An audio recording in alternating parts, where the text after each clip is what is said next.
Makombora ya Irani yaliyowekwa tayari kwa ajili ya kurushwa yaitisha Marekani.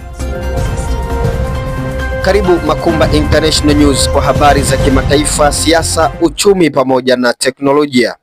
Makombora ya Irani yaliyosogezwa magharibi na kusini yaibua hali mpya ya tishio kwa usalama wa Mashariki ya Kati.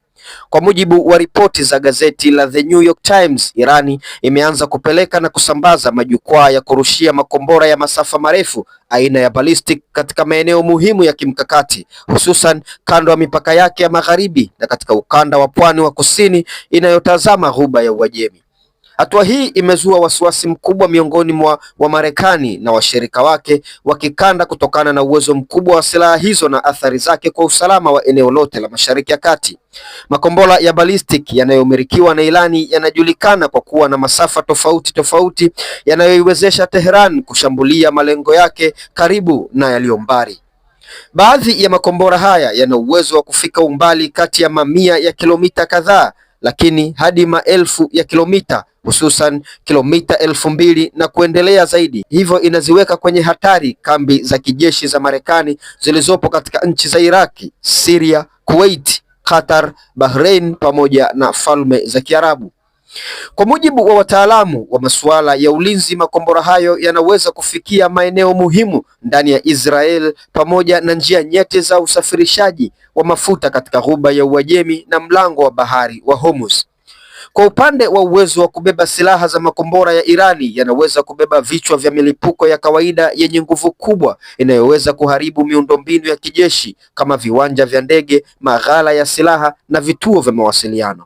Ingawa Irani imekuwa ikikanusha mara kwa mara madai ya kumiliki silaha za nyuklia, wataalamu wanasema kimaumbile baadhi ya makombora yake yanaweza kubeba vichwa vya aina tofauti endapo teknolojia hiyo ingepatikana katika siku zijazo. Hili ndilo linalowaongezea hofu ya muda mrefu kuhusu mwelekeo wa mpango wa makombora wa nchi hiyo. Ripoti zinaeleza kuwa makombora ya kizazi kipya cha Irani yameboreshwa kwa upande wa usahihi, yakitumia mifumo ya kisasa ya uelekezi inayofanya yaweze kulenga shabaha kwa usahihi zaidi kuliko kuwa hapo awali. Hii inaongeza uwezekano wa kushambulia malengo muhimu badala ya kushambulia maeneo kwa ujumla, jambo linalobadilisha mizani ya nguvu za kijeshi katika eneo hilo. Aidha, matumizi ya majukwaa yanayohamishika ya kurushia makombora yanaiwezesha Irani kuficha na kuyasogeza kwa haraka na kutumia bila kutegemea kugunduliwa mapema na adui. Kwa ujumla, hatua ya Irani kusogeza majukwaa ya makombora katika maeneo ya magharibi na kusini inaonekana kuwa ujumbe wa wazi wa kijeshi na kisiasa kwa Marekani na washirika wake. Ni ishara ya kujiandaa kuzuia mashambulizi ya moja kwa moja na wakati huo huo kuongeza shinikizo katika mazungumzo ya kidiplomasia.